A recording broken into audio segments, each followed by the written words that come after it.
Hey, this is Max again. We're going to talk about water heater maintenance today. It's not the most glamorous thing, but it's definitely something that can save you time and money. Pretty easy to do. You really don't need any specific tools or anything, except for one thing we'll talk about.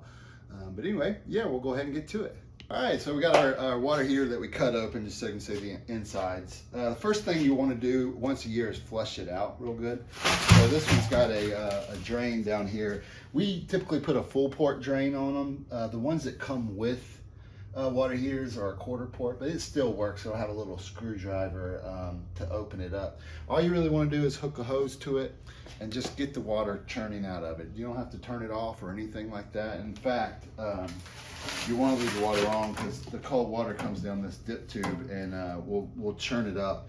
You just got to flush it out for a minute or two. Just run it outside. You'll see the water come out and it'll be a little murky and there'll be some sediment in there. And once it clears up, you're good to go. So that's the first thing you want to do. The second thing that's also real easy is this is your temperature and pressure relief valve. And this is a safety device that keeps the water heater safe from high pressures or high temperatures. And they recommend that you check this once a year. So this will, because this heater's been cut out, they removed the pipe. But there should be a pipe that goes down to within 6 inches of the ground. You may want to put a little bucket under it or something if there's no floor drain there. And all you do is just simply pull this up just for a second and then let it back down. And you'll hear it relief. And if water comes out, then you're good to go. If it doesn't, you probably want to give a plumber a call to come check it out because that can be a hazard. The last thing, which is really important but not so easy to do, is the anode rod. And that's kind of the lifeline of your water heater. So this is the anode that's in this one. As you can see, it's pretty corroded. And in one of our earlier videos, we showed a newer one than what it's supposed to look like. This one needs to be replaced, obviously. I recommend checking these once every 3 years or so. And if they look like a ground up pencil or something like that, or look like this, it's just time to go ahead and replace it. In fact, you could just replace it. They're not super expensive.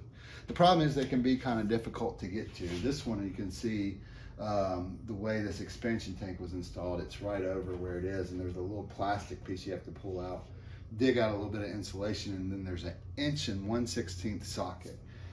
The tool that really helps us out is an impact wrench. These aren't super expensive actually, and they sell some cheaper versions of these at Harbor Freight. But this will make it so much easier. If you try to do it with a socket, you'll end up putting torque on it and turning the water heater. So get this in an 1/16" if you really want to tackle it. Otherwise, have a plumber come out and do it for you. They'll typically do that as a routine service for you. And that will make your water heater last a lot longer. It's the best thing you can do for a tank water heater. Those are the 3 things you want to do to keep your water heater healthy and lasting a long time.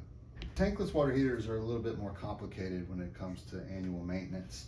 So here's a Navian. This one's actually got a lot more to do, so it's a good one for an example.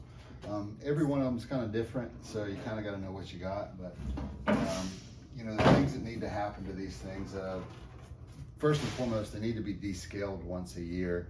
So you're basically circulating vinegar through the heat exchanger to get the scale out, kind of like descaling a coffee pot. That's first and foremost. The heat exchanger should be cleaned out, and it takes a little bit. You'll need a screwdriver, and you'll need to pay attention to where the screws go. There's some pieces you have to pull out. There's a filter on the intake on this particular one. Not all of them have it. You get to that by removing this little plastic piece here, and it should slide out. Now, some of them have a couple little screws you got to back out a little bit to get out. That was the first generation of the Navians. They since fixed that with the newer ones. Let's see. Okay, and then I'll just tilt this back so you can see the filters. And this is something you could definitely do at home. These filters at the bottom are pretty easy to get to.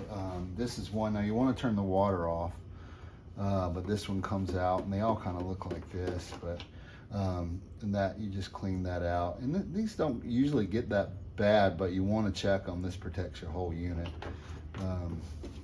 There's another one on this one right here for the recirc.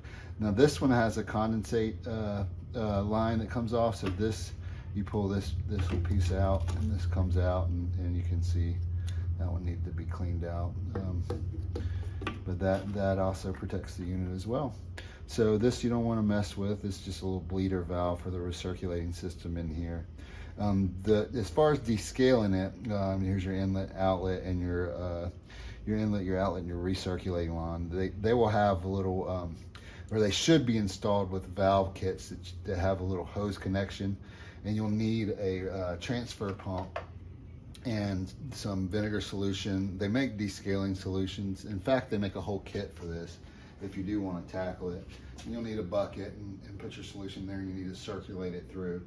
Depending on the unit, they usually recommend around 45 minutes once a year. 45 minutes of circulation.